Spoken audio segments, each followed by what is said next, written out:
Hello, everybody. Welcome to another episode. This is Market Maker Mondays, and I am the Nomadic Trader.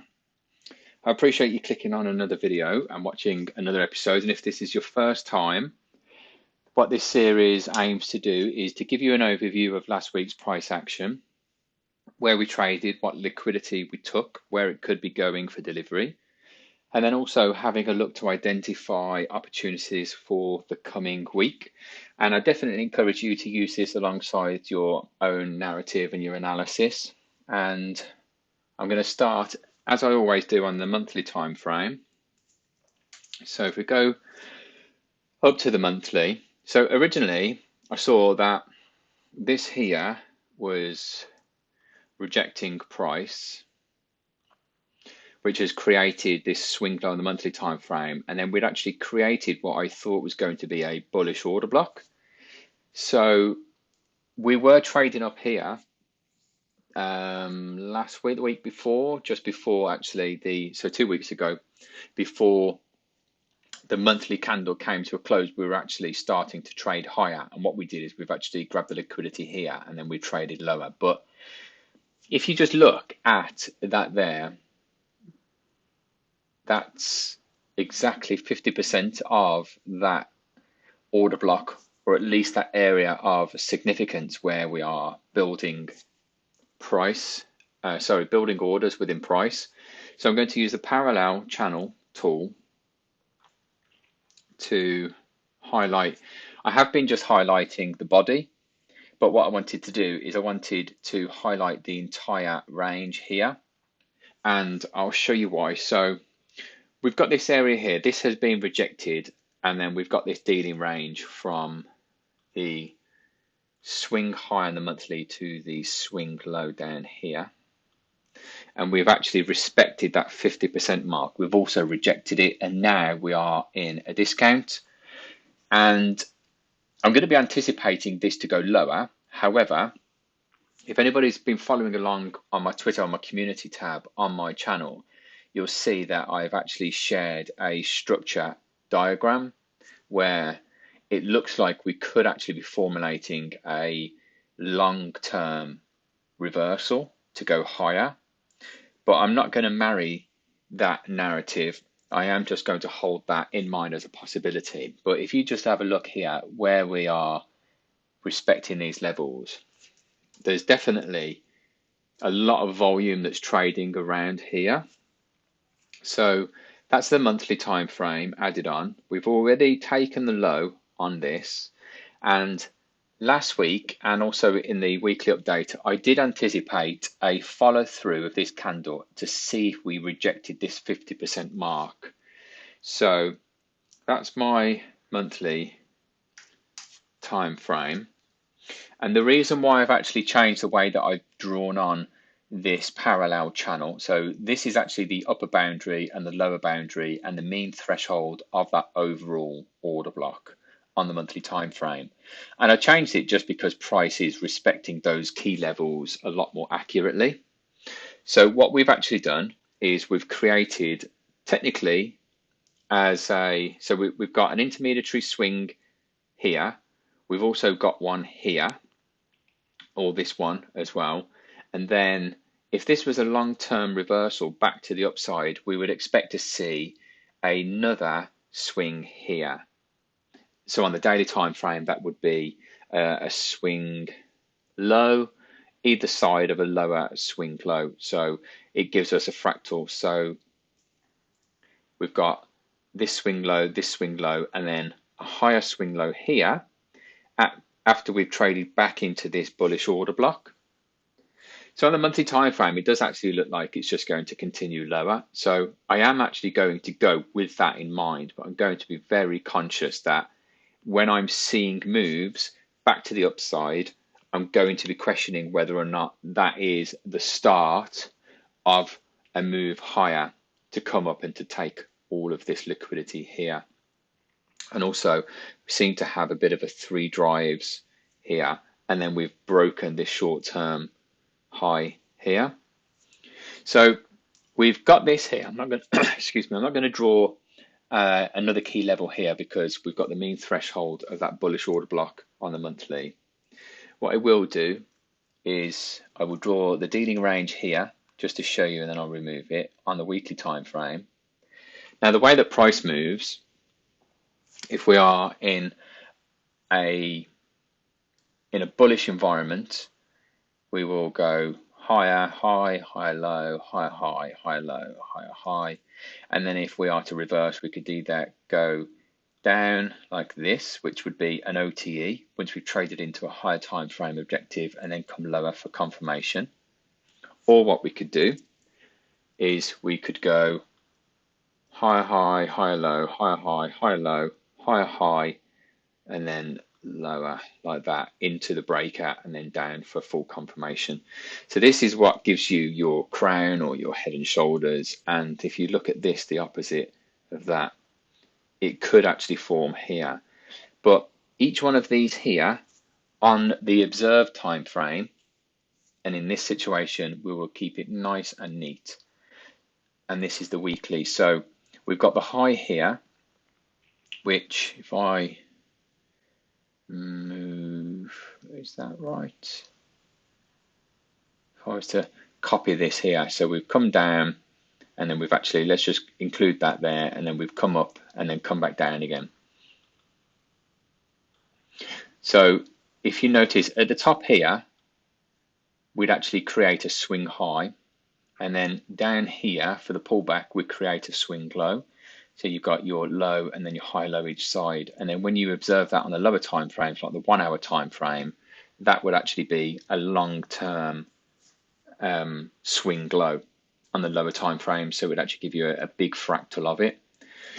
So that said, we've broken above this high here on a weekly time frame. We are pulling back at the moment. This to me is still a pullback on the weekly time frame. And where we've traded, we've actually traded into this bullish or fair value gap here. So I zoom in a bit. I don't know if there's enough juice on there to get it. I'll just extend that out in time. So we've actually traded back into there, and then we've actually backed off again, and we've come back into the range of this weekly candle. So you'd never just go straight in there trading against the weekly time frame, even if you had that narrative, because you want to trade with a weekly expansion on your side. And there's just no confirmation of it here. There's just an anticipation. So I'm not going to be looking at trading to the upside straight away with any conviction, because there's just no confirmation. What would confirmation look like? So the confirmation would look like we would have a swing low form here within this range here. So this would actually put us into a discount. I don't think this is going to be taken, because if we are bullish, this has already taken the liquidity here. We've traded up, and we've actually paired this with this. And now this is back in play. Has it just paired it with this? Who knows? So have I got everything there? Yes. Down to the daily time frame. So you can see that level there, which is the 50% mark. I'm going to delete the dealing range on the weekly. So we've traded above it higher. We've had a shift in market structure here, which has created the OTE style pattern. We haven't actually fully filled in this daily gap here. And then we've traded lower. And then this is a continuous run down. We've actually, we had some gapping here. We've come back in to fill it. We've taken the buy side liquidity. We traded into this fair value gap, and then we've continued lower. And then we've actually got a daily fair value gap here as well. There we go. I will label that this time, because the price action moves between the PD arrays or the liquidity pools on a daily time frame within the context of the weekly and the monthly. So at the moment, the price action for the follow through on the monthly time frame is unconfirmed. We've taken the low of this. We've actually come back up. So this could now come lower. So the monthly could expand lower. The date of this recording is the 4th of September, and you'll be watching this on the 5th of September, which is on the Monday. But what I find interesting is during non-farm payroll, we've trapped in the bullish traders to go higher, we've actually created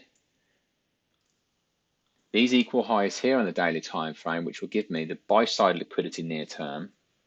However, everybody that bought down here on the sweep of this short-term low here would have been long at the break and close above this low test candle here.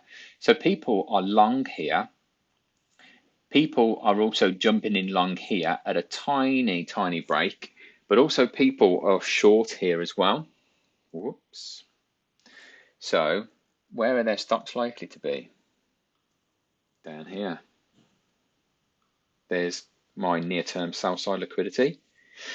But what has this formed? This has formed a swing low on the daily time frame within that retracement on the weekly, within the 50% mitigation level here. And you can see, if I can move this over a tad, you can see the significance of this level here. So we're actually back down. We've taken this liquidity.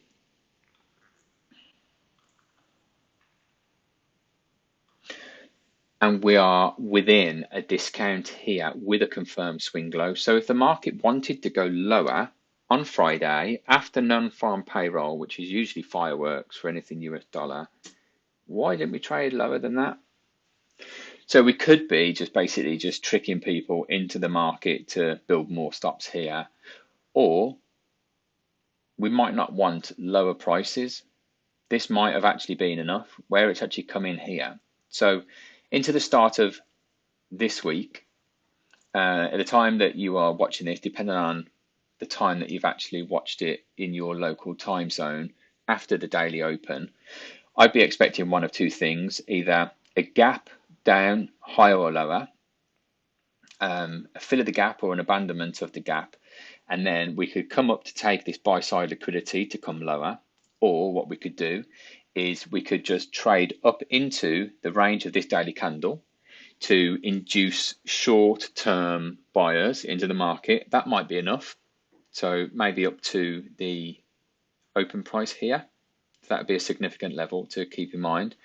And then we could come down to attack this south side liquidity here. So as always, after the market's open, we need to wait for more price action to confirm what the short-term bias is going to be into the start of the week. But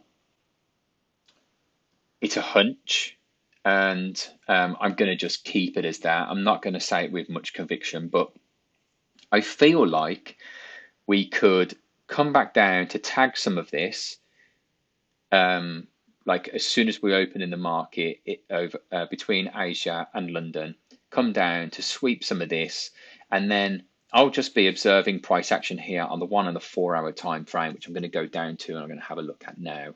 And then with the anticipation of at least coming up to here, but then above that, we've also got this here. So we have actually traded into that, which has given us the move lower, which is your daily fair value gap.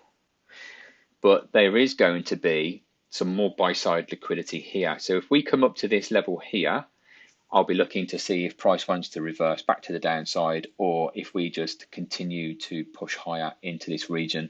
So the key levels that I'm going to be looking out for is this here for buy side liquidity, which I'll create that line longer because price action will take longer to reach there. So that would just give me an early indication of where I see that in future price. And then we've already taken this here. I don't see this as a short-term swing low for sell side liquidity, but what I do see is I see this as a fair value gap here. So I'm going to have that as my sell side liquidity there, but then I'm also going to draw in that for a bullish daily fair value gap. Get that labeled, there we go. And then of course, beyond that, this is going to be the next objective. So I'll take a screenshot of this on the daily time frame. I will include a link to that in the description. I'll also have all the other links in there for the Discord group, as well as my other channel and things like that. So the narrative really, I mean, this has created a swing low on the daily time frame, which suggests that now we've got this and we've rebalanced a lot of this price, maybe we want to start trading higher. So then this would be my dealing range. This here, the buy side liquidity back into this fair value gap, and this liquidity void would actually put us back into a premium on the daily time frame. I mean, of course, this could just keep sinking lower and lower and lower, but we need to anticipate what price is going to do.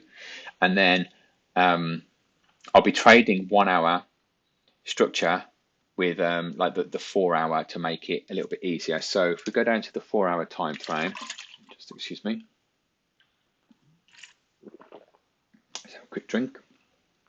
So here we go. So we've tagged that ever so slightly, and then we've come back down. We've created this higher low here. It just looks really suspicious. So let's have a look to see what that looks like on NASDAQ. So yeah, so we've created a higher low there, and I've got those just drawn on for reference. However, what we have done is we've taken that sell side liquidity there. So that will actually give us SMT divergence because they're not all working in sync. That's just a normal key level. So on the Dow, this has actually given us a lower low, but on the NASDAQ it's a higher low, and as well as US 500. So ES Futures has created that, which is strange considering if we wanted lower prices, why didn't we see that after all of the volatility off the back of non-farm payroll? That's the big red flag for me moving into the week. So I'm expecting at least a grab of this liquidity because that's way too clean. If we don't see that and we start to put in structure here with another higher low and a failed move lower, then what I'll be doing is I'll be looking at taking a position higher for the buy side liquidity here and then here into the daily fair value gap. And then I'll be anticipating a short-term reversal to come back lower down here. I don't think this is just going to continue lower all the way down here because how steep this is. So I will be expecting some of the sell side liquidity to be taken before we come back up to rebalance some of this. And this just looks for the taking really, doesn't it? And then if we have a look on the 1 hour time frame, so yeah, so we've actually come back down to respect this level really, really well. So you can see how clean the delivery was on all of this.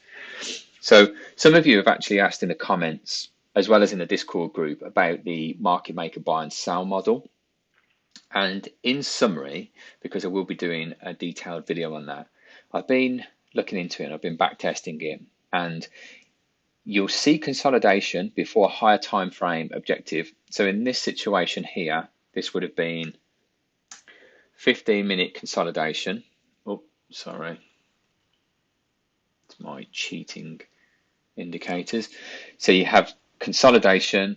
We've taken the buy side liquidity here. We've traded down into that higher time frame support level, and then we've pushed higher. So, and then you've got your different distribution here. And then we've actually got the opposite here. So this would have been a higher time frame objective where we've seen a consolidation, we've moved higher, and then that's come lower. So what it would do is it will pause in price just before a key level, and then it will trade down to the key level, pair all of the smart money sell orders in this situation with all pending buy orders, buy stops, and pending sell orders, and then it will just pair that liquidity, and then it will just trade higher to offer price at higher prices up here. So I've given you a good insight really on the expectations for the coming week here. Please let me know as well in the comments what you think of the new logo and the new graphics. It's part of a rebrand for me because this is still a new channel. I'm up to almost 1,000 subscribers now. So I just want to thank each and every one of you for clicking on the videos, for liking them and engaging them. I really do appreciate it. It's also given me a lot of accountability as well, because as a part-time trader that's moving into a full-time trader, it's very difficult to maintain the momentum. And having the accountability of doing these videos for you guys, not only is it helping me solidify all of this information to myself and to create that as a habit, it's also given me the opportunity to share my experience with you. So hopefully that has been of some benefit. And if you want to chat to me, I am in the Discord group under the alias The Nomadic Trader, or you can find me on Twitter as well. Okay, thanks for watching another video, and I will speak to you soon.